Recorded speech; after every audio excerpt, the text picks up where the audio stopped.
Assalamualaikum warahmatullahi wabarakatuh. Kami dari kelompok 2 dengan topik teori belajar behavioristik beranggota kelompok Desi Triana Natalia, Aura Fatasha Zara, Nuzulia Ayun, Rozanat Lakidah, dan Asiku Laila. Teori belajar behavioristik. Behavioristik merupakan teori belajar yang lebih mengutamakan pada perubahan tingkah laku siswa sebagai akibat adanya stimulus dan respon.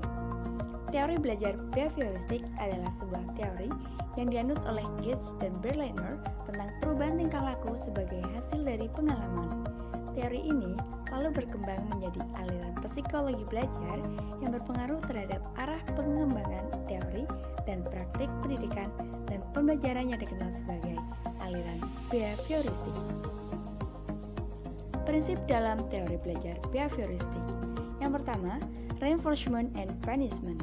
Yang kedua, primary and secondary reinforcement. Yang ketiga, schedules of reinforcement. Yang keempat, contingency management. Yang kelima, stimulus control in operant learning. Dan yang terakhir, the elimination of response. Teori belajar Thorndike atau koneksionisme. Definisi: belajar adalah proses interaksi antara stimulus dan respon. Stimulus: hal yang merangsang terjadinya kegiatan belajar seperti pikiran, perasaan, atau hal-hal lain yang dapat ditangkap melalui alat indera. Respon: reaksi yang dimunculkan peserta didik ketika belajar, yang dapat pula berupa pikiran, perasaan, atau gerakan atau tindakan. Hukum belajar. Yang pertama, hukum efek. Yang kedua, hukum latihan. Dan yang ketiga, hukum kesiapan. Teori belajar Edwin Guthrie. Asas belajar Guthrie yang utama adalah hukum contiguity, yaitu gabungan stimulus-stimulus yang disertai suatu gerakan pada waktu timbul kembali cenderung akan diikuti oleh gerakan yang sama.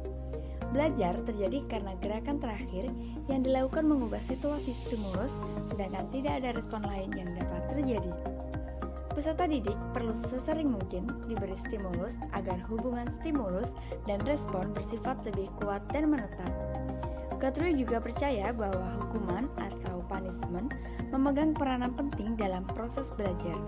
Hukuman yang diberikan pada saat yang tepat akan mampu mengubah tingkah laku seseorang. Teori belajar Skinner. Menurut Skinner, hubungan antara stimulus dan respon yang terjadi melalui interaksi dengan lingkungannya yang kemudian menimbulkan perubahan tingkah laku tidaklah sesederhana yang dikemukakan oleh tokoh-tokoh sebelumnya. Stimulus-stimulus yang diberikan akan saling berinteraksi dan mempengaruhi respon. Respon yang diberikan ini memiliki konsekuensi-konsekuensi. Konsekuensi-konsekuensi ini nantinya mempengaruhi munculnya perilaku. Macam-macam konsep belajar. Yang pertama, reinforcement atau penguatan, dan yang kedua, punishment atau hukuman. Penguatan atau reinforcement. Definisi: respon positif guru terhadap tingkah laku siswa. Tujuan: meningkatkan motivasi dan perhatian peserta didik. Penggunaan penguatan harus bersifat selektif. Jenis-jenis penguatan atau reinforcement. Yang pertama, verbal reinforcement atau kalimat pujian. Yang kedua, gestural reinforcement atau gerakan atau mimik muka. Yang ketiga, proximity reinforcement atau perilaku baik. Yang keempat, contact reinforcement atau kontak. Yang kelima, activity reinforcement atau membangkitkan sikap aktif. Dan yang terakhir, token reinforcement atau penghargaan. Punishment atau hukuman. Punishment atau hukuman adalah tindakan yang diberikan kepada individu atau kelompok atas kesalahan, pelanggaran, atau kejahatan yang telah dilakukan dalam bentuk penderitaan. Tujuan punishment adalah untuk mencegah, mengoreksi, dan memberikan kesadaran agar mereka memahami, memperbaiki, dan tidak mengulanginya di kemudian hari. Tujuan punishment menurut Purwanto. Yang pertama, pembalasan. Balasan terhadap pelanggaran yang dilakukan. Yang kedua, perbaikan untuk membasmi kejahatan. Yang ketiga, perlindungan, melindungi masyarakat dari tindakan menyimpang. Yang keempat, ganti kerugian, mengganti kerugian akibat pelanggaran, dan yang terakhir, menakuti, menimbulkan perasaan takut kepada si pelanggar. Fungsi-fungsi punishment. Yang pertama, menghalangi pengulangan tindakan yang tidak diinginkan oleh masyarakat. Yang kedua, mendidik, memberi pelajaran bahwa tindakan yang salah akan mendapat hukuman.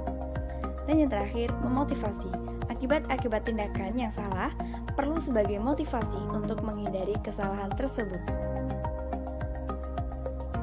Jenis dan bentuk hukuman. Yang pertama, punishment asosiatif, mengasosiasikan antara penderitaan yang diakibatkan oleh punishment atau hukuman dengan perbuatan pelanggaran yang dilakukan. Yang kedua, punishment logis. Punishment atau hukuman ini dipergunakan terhadap anak-anak yang telah agak besar. Dan yang terakhir, punishment normatif. Punishment atau hukuman ini dilakukan terhadap pelanggaran-pelanggaran mengenai norma-norma etika seperti berdusta, menipu, dan mencuri. Thank you for your attention. Wassalamualaikum warahmatullahi wabarakatuh.